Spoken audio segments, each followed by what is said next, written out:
अस्सलामुअलैकुम बुज़ुर्गों, भाइयों बहनों। इमाम अहमद बिन हंबल रज़ी अल्लाह ताला अन्हु की आजमाइश बेनज़ीर अज़मियत व इस्तक़ामत। इसके बाद अहमद बिन हंबल रहमतुल्लाह ताला को घर पहुंचा दिया गया। जब से वो गिरफ़्तार किए गए, रिहाई के वक्त तक 28 महीने इनको हब्स में गुज़रे। इनको 33-36 कोड़े लगाए गए। इब्राहीम इब्ने मसहब जो सिपाहियों में से थे, कहते हैं कि मैंने अहमद रहमतुल्लाह ताला से ज़्यादा दलेर और बहादुर नहीं देखा। उनकी निगाह में हम लोगों की हकीकत बिल्कुल मक्खी की सी थी। मोहम्मद बिन इस्माइल कहते हैं कि मैंने सुना है कि अहमद को ऐसे कोड़े लगाए गए कि अगर एक कोड़ा हाथी पर पड़ता तो चीख मार कर भागता।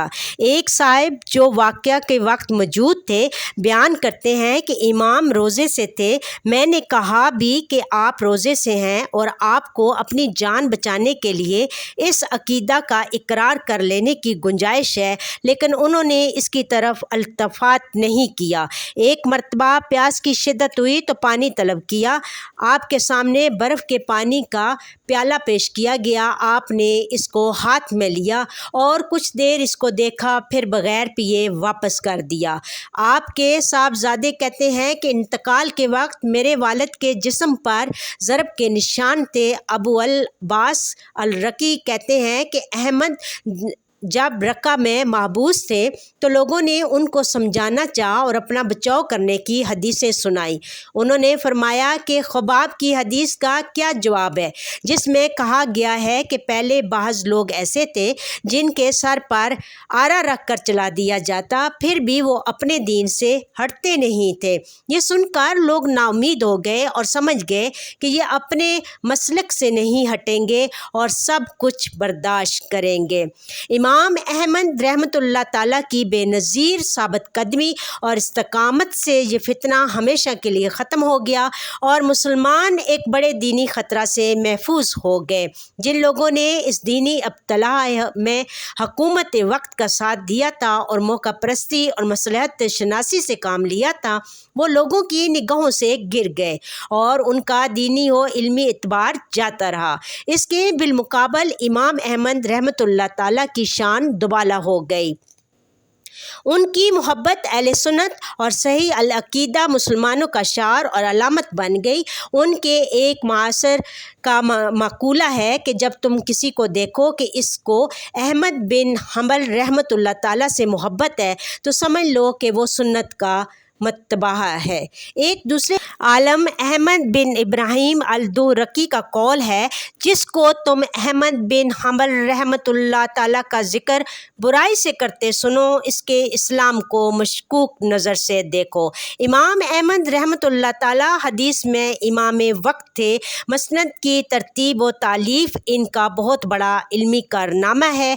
वो महज़ब और इमाम मुस्तकिल हैं। वो बड़े ज़ाहिद व आबद थे। ये सब फजीलतें अपनी जगह पर मुस्लिम है, लेकिन इनकी आलमगीर मकबूलियत व महबूबियत और अज़मत व इमामत का असल राज इनकी अज़ामियत और इस्तकामत इस फितना आलम अशोब में दीन की हिफाजत और अपने वक्त की सबसे बड़ी बादशाही का तनहा मुकाबला था।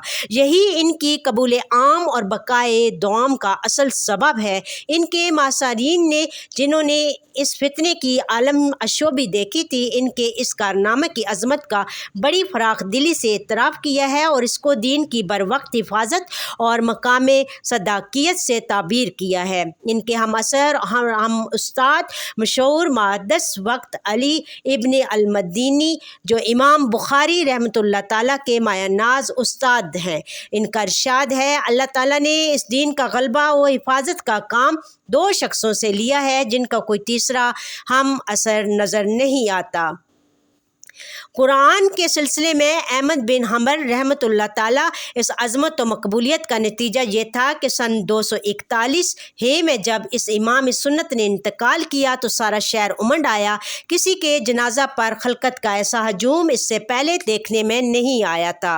नमाज जनाजा पढ़ने वालों की तादाद का अंदाज़ा ये है कि 8 लाख मर्द और 60,000 औरतें थीं। इमाम शाफी रहमतुल्लाह ताला ने जब ये ख़बर सुनी कि आपके कोड़े मारे गए हैं تو فرمایا کہ مجھے وہ قمیض بھیج دیجیے جو کوڑے مارنے کے وقت آپ کے جسم پر تھی۔ چنانچہ امام احمد بن حنبل رحمۃ اللہ تعالیٰ نے وہ قمیض بھجوا دی اور امام شافعی رحمۃ اللہ تعالیٰ نے اس قمیض کو دھو کر اس کا پانی پی لیا۔ ملا علی قاری رحمۃ اللہ تعالیٰ فرماتے ہیں کہ یہ ان کے مناقب میں عظیم الشان واقعہ ہے، کیونکہ امام شافعی رحمۃ اللہ تعالیٰ امام احمد رحمۃ اللہ تعالیٰ کے استاد تھے۔ جس دن آپ کی وفات ہوئی اور بغداد کی سڑکوں سے آپ کا جنازہ گزر رہا تھا، اس دن 20,000 غیر مسلمان ہو گئے۔ عاشق کا جنازہ ہے، ذرا دوم سے نکلے۔ یہ ہے اللہ والوں کے جنازے کی جان کہ جسے دیکھ کر اتنے کفار مسلمان ہو گئے۔ احمد بن محمد الکندی کہتے ہیں کہ میں نے امام احمد رحمۃ اللہ تعالیٰ کو خواب میں دیکھا۔ میں نے دریافت کیا کہ اللہ نے آپ کے ساتھ کیا معاملہ فرمایا۔ امام احمد بن حنبل رحمۃ اللہ تعالیٰ نے فرمایا کہ اللہ تعالیٰ نے مجھے بخش دیا اور فرمایا، اے احمد، کیا میرے راستے میں تجھے کوڑے مارے گئے تھے؟ میں نے عرض کیا کہ ہاں میرے رب۔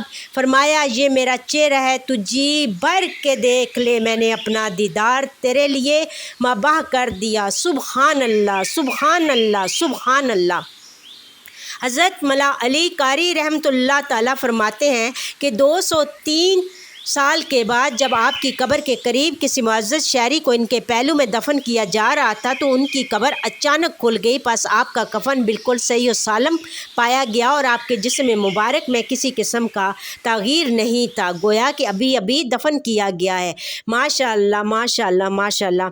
یوں ہی اللہ تعالیٰ کے نیک بندے ہمیشہ قبروں میں بھی جا کے صحیح سلامت رہتے ہیں، اور یہ اللہ تعالیٰ کا اپنے بندوں کو دکھانے کا معجزہ ہے۔ اللہ تعالیٰ ہم سب کو صراط مستقیم پر چلائے، اللہ تعالیٰ ہم سب کو اپنے دین پر چلنے کی توفیق عطا فرمائے، اللہ تعالیٰ آپ سب کو اپنے حفظ و ایمان میں رکھے، اللہ تعالیٰ سب بیماروں کو شفائے کاملہ عطا فرمائے۔ آپ ہمیشہ اپنوں کے ساتھ ہنستے مسکراتے رہیں، آمین یا رب العالمین۔ آپ میرے چینل کو لائک، شیئر، سبسکرائب کریں۔ تھینک یو، جزاک اللہ خیر کثیرہ۔